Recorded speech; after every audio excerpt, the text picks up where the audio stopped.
Another question. What kind of throw would you recommend for lining with a round shader? I usually line with 4 mil, but should I adjust it for using a round shader?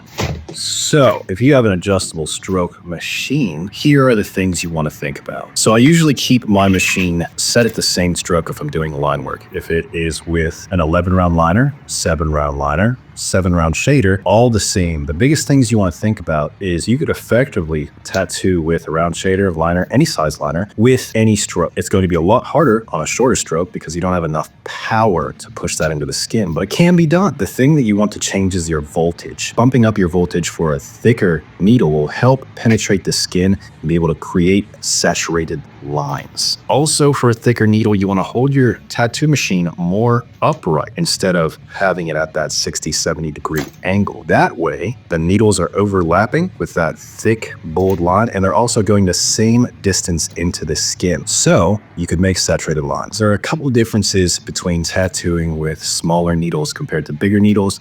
These are the main things that you want to think about: bumping up the voltage and changing the angle of your tattoo machine. And remember, if you're using a thicker needle, you're going to run out of ink faster because you're pushing more ink into the skin. So you're going to have to dip more often. There's nothing worse than going through a line and running out of ink, thinking that you had way more in there. If you're into tattooing tips like this, make sure you leave us a follow because we come out with new content for you each week.